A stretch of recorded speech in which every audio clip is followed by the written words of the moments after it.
صباح الخير أحبائي وأعزائي من قناتكم قناة الملكة والأمير التي تعشق كل مشتركيها وكل محبيها. أشكركم على محبتكم وعلى كلامكم الجميل اللي بتطرحوه في التعليقات.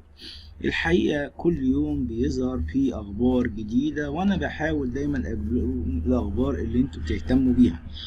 النهاردة من نصرانية بورسعيد في أول رد على ظهور نور من أيقونة السيدة العذراء. يا ترى هذا الكلام ده حقيقة معجزة ولا بدعة ولا خرافات ولا ايه بالظبط؟ طبعا معجزات السيدة العذراء وظهورها زي ما ظهرت في الزيتون وظهرت في الوراق وظهرت في شبرا.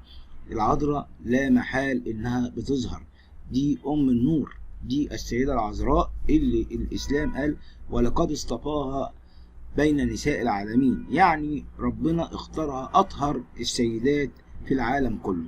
وبعد تداول رواد مواقع التواصل الاجتماعي مقطع فيديو يظهر فيه أيقونة السيدة العذراء مريم بكنيسة الأنبا بشوي ببورسعيد وهي تشع نورا، جاء أول تعليق من نصرانية بورسعيد على ظهور هذا النور من أيقونة السيدة العذراء. وأكد القس أرميا فهم المتحدث الإعلامي لنصرانية بورسعيد أن هذا الحدث حقيقي وليس شائعا، وأضاف: حدث ذلك في يوم الجمعة الماضية 25 فبراير 2022 أثناء زيارة رحلة من الإسكندرية إلى الكنيسة ببورسعيد، وكانوا الزائرين وقتها يرتلون تمجيد للسيدة العذراء مريم أمام الأيقونة.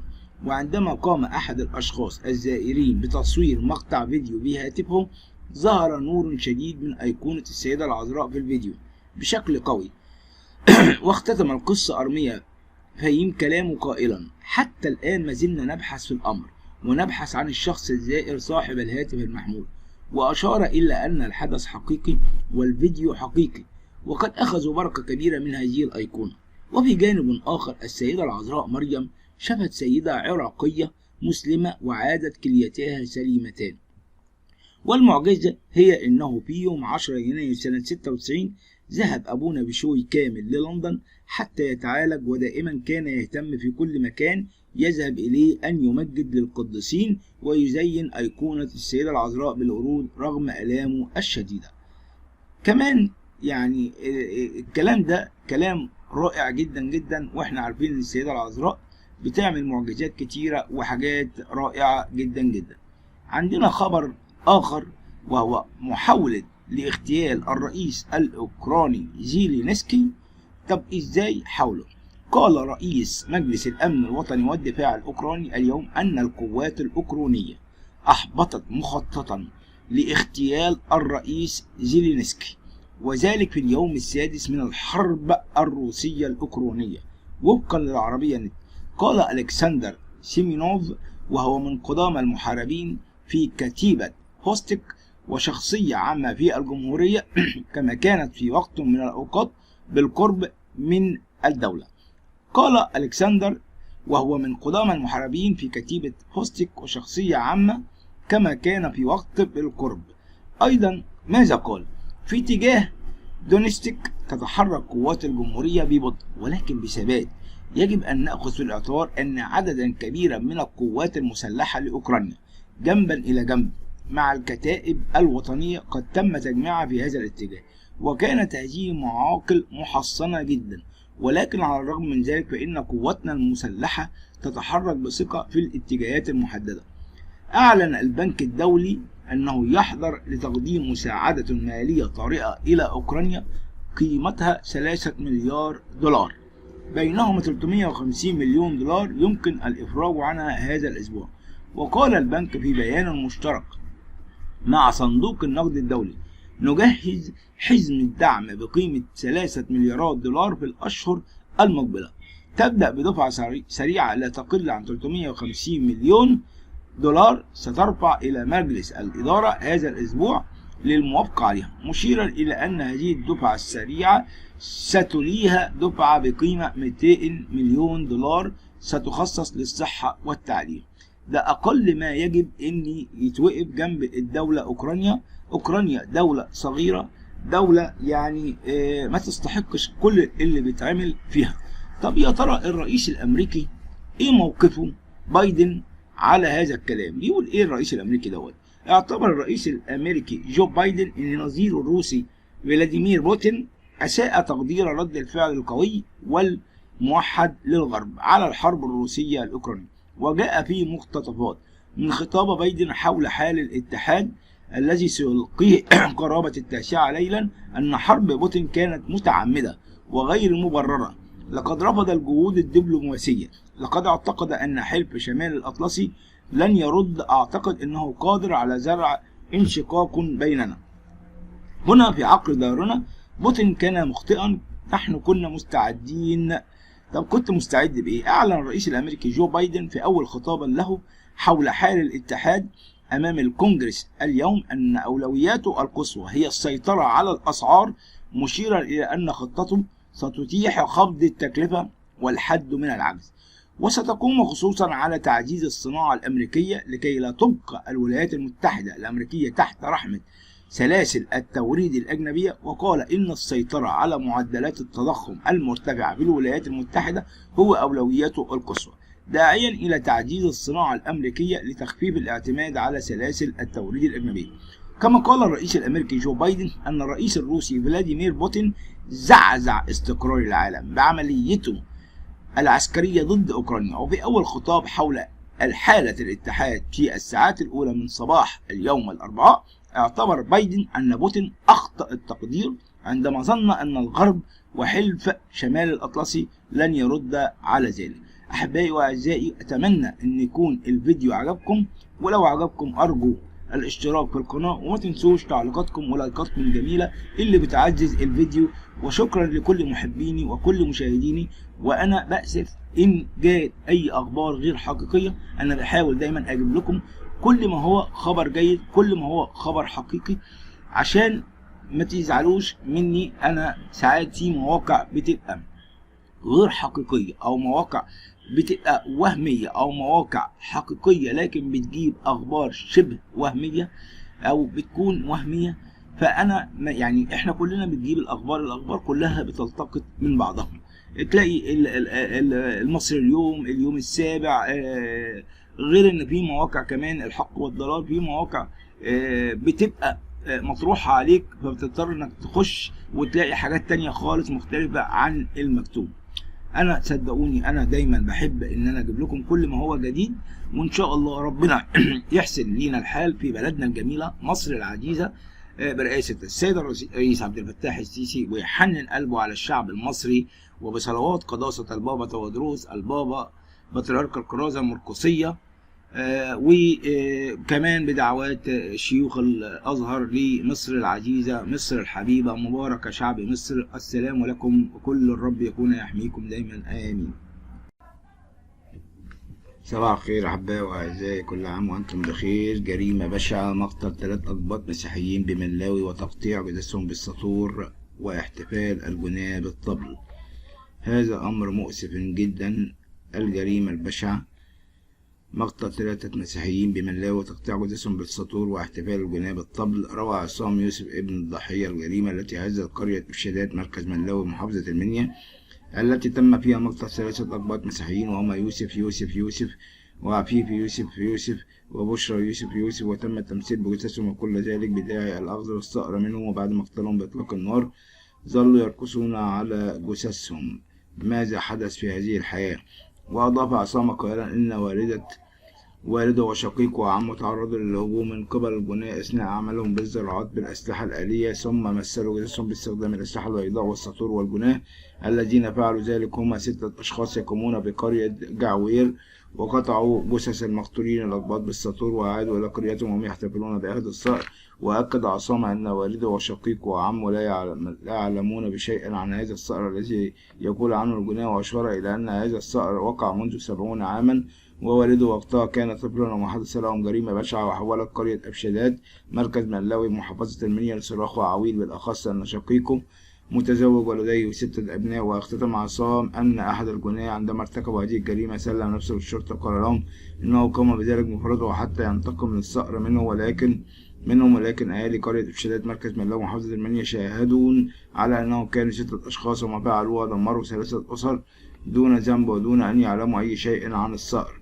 هي دي المنيا، وهي دي الحقارة، وهي ده الشعب المنياوي، الشعب الحقير اللي ما عندوش أي نوع من، يعني أقول إيه، ما عندوش أي نوع من الإحساس، ولا عنده نوع أي حاجة محترمة.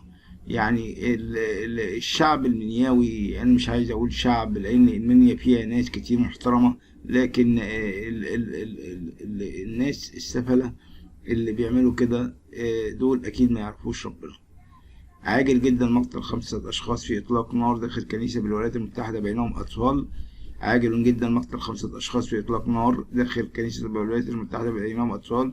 أعلنت الشرطة الأمريكية اليوم الثلاثاء مقتل 5 أشخاص من بينهم المشتبه به في حادث إطلاق نار داخل كنيسة في ساكرامنتو بكاليفورنيا.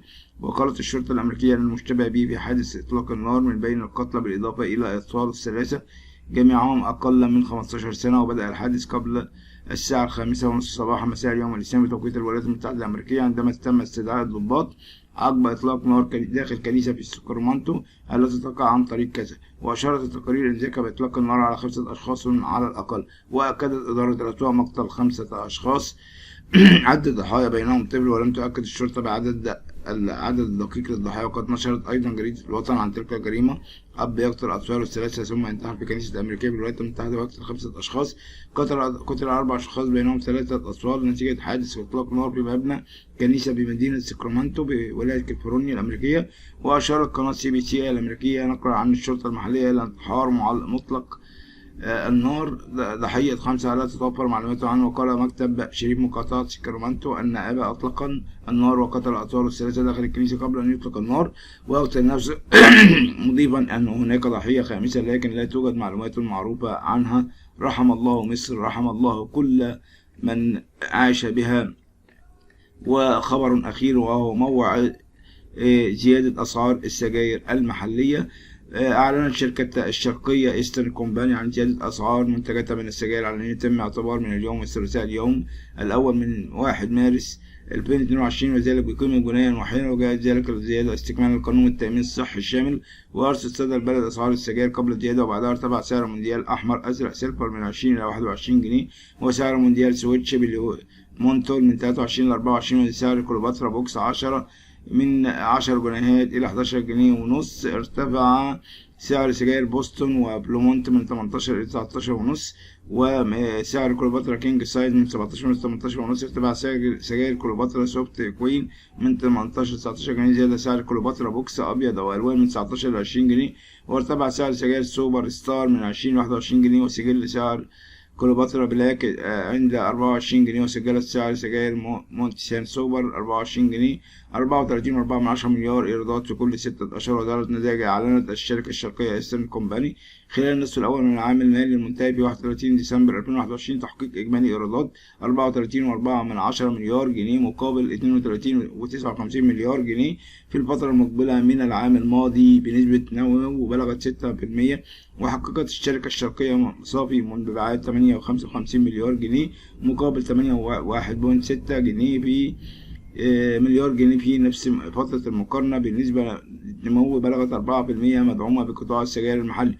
وبلغ مجمل الربح 3.86 مليار جنيه مقابل 3.44 مليار جنيه، بالنسبة زيادة بلغت 12% عن المدة ذاتها من العام المالي السابق. يذكر أن الشركة الشرقية إيسترن كومباني هي شركة مساهمة مصرية خاضعة للقانون رقم 159 للشركات المساهمة، مصنفة من أكبر 100 شركة في الشرق الأوسط حسب فويس. وتسعى الشركة من خلال سياسة الجودة إلى تحقيق التمييز والقدرة التنافسية والربحية العالمية لمنتجاتها وكسب رضا عملائها بكافة الأسواق المحلية والخارجي. وهذا نقلناه من صدى البلد. والشيء المحزن، من الشيء المحزن أيضا الرئيس السيسي يتحدث بانفعال عن منتقدي تطوير المنظومة التعليمية. الرئيس يتحدث بانفعال عن منتقدي تطوير المنظومة. وجه الرئيس عبد الفتاح السيسي رسائل للجميع قائلا: عشان أعمل شارع بنشيل 1000 بيت، يا ريت ننزل المرج والمطرية ونشوف الدنيا وأضاف الرئيس عبد الفتاح السيسي خلال إطلاق المشروع القومي لتنمية الأسرة المصرية إنه عندما تدخلت الدولة لعلاج وحل مشكلة التعليم، الدكتور طارق شوقي وزير التربية والتعليم خد على دماغه لما مات، وكشف الرئيس أن الدولة بها تحديات كثيرة في التعليم والصحة وكل شيء، مؤكدا أنه عندما عرضت عليه قوائم الانتظار كان العدد 10,000 وتم علاجهم القضاء على قوائم الانتظار، مشيرا أنه خلال الثلاث سنوات الماضية تم علاج 1,060,000 شخص. وأضاف الرئيس عبد الفتاح السيسي خلال إطلاق المشروع القومي لتنمية الأسرة المصرية أن الدولة واجهت تحديات كثيرة، وكشف أن هناك أحد المسؤولين في بلجيكا كان يتحدث معه قائلا: أنا قلت له النتائج بتاعتك كام وعدد سكانك كام، فرد 500 مليار دولار و10 ملايين مواطن ومتابع السيسي، فقلت له أنا محتاج 5 تريليون دولار لأن عدد سكاني 100 مليون، وعشان مش معايا الفلوس دي الناس في مصر مظلومة ومش بتاكل كويس ولا بتتعلم كويس، هي دي حقوق الإنسان قبل أن يتحدث. وانفعل الرئيس عبد الفتاح السيسي على الهواء وقال لازم أي حد قبل ما يتكلم وينكد على الناس في المنازل ويعرف الحاجات دي. كمان علق الإعلامي عمرو أديب المنافق الكبير على كلمة الرئيس السيسي في إطلاق المشروع القومي لتنمية الأسرة المصرية، وهو ده المشكلة يا ريس، إن أنت وراك ناس إعلاميين يعني ما وراهمش غير الطبل عشان يكسبوا من ورا سعادتك، ومهما كنت حضرتك بتعمل شغل كبير ما بيبانش بسبب لأن في حاجات كتيرة قوي الناس بتضللها، وياريت تكون انت زي المرآة تظهر كل شيء زي ما كنت بتعمل في الأول وأكتر. وقال أديب خلال تقديم برنامج الحكاية المذاعة عبر فضائية MBC مصر: الرئيس السيسي قال كلام تاريخي عن ربط التعليم بسوق العمل. احنا بقالنا سنين نتحدث عن ان الناس اللي بتدرس تكون مناسبة لسوق العمل، نحتاج إلى في مصر تخريج شباب مناسب لسوق العمل، مضيفا لدينا عدد كبير في مصر لا يعرف القراءة والكتابة. أوضح الرئيس: لا يحمل المواطن المسؤولية، لكنه يقول للمواطن شاركني في المسؤولية وأفهم كيف تأتي المسؤولية. يا سيادة الرئيس، أنا بقول لحضرتك أهو كمواطن مصري، وده كان منقول من صدى البلد، إن حضرتك دلوقتي لما الشباب دلوقتي مش لاقي شغل هيشتغل فين؟ وسوري في ناس معينة هي اللي محتكر الشغل بأكمله، ومفيش أي نوع من التنافس، العمليات بقت عمليات احتكارية. أرجوك يا سيادة الرئيس كما كنت واقف بجانب الشعب المصري خليك واقف أكتر، ما تسيبش بلدك، خليك محافظ على مصر. مصر محتاجة لك، مصر محتاجة لكل شيء. احنا ما يهمناش مهما الضغوط ومهما حصلت الحروب، احنا ياما مرينا بأزمات ومرينا بأيام الكورونا أصعب من كده، لكن أنا واثق إن ربنا مبارك شعب مصر كما قالها الرب، وادخلوها سالمين آمنين. وجيشك يا رب هو دلوقتي ده انا عارف ان هو يقدر يعمل كل شيء، لكن ارجوك يا ريس خليك معانا، اوقف شوية الداخلية عن حدها لانها اصبحت يعني متجولة بتجول بشع. وبقى دلوقتي الامين الشرطة فاكر نفسه ان هو لواء شرطة زي الاول، وبيتعامل مع الناس باسلوب غير لائق خالص جدا جدا. عشان تروح تعمل محضر في الاسم لازم تتعاقب وتتأدب وتاخد فوق دماغك، ده لو انت مجني عليك، لكن لو انت متهم هتتحط فوق دماغك لانه بيخاف منك. حقيقي احنا دلوقتي متأكدين تماما ان احنا معانا رئيس قوي، رئيس المواطنة، رئيس الحب، رئيس السلام. شكرا لك أحبائي وأعزائي، وأرجو أتمنى أن يكون لكم الفيديو يليق لكم بالإعجاب، ولا تنسوا اشتراككم في القناة، قناة الملكة والأمير.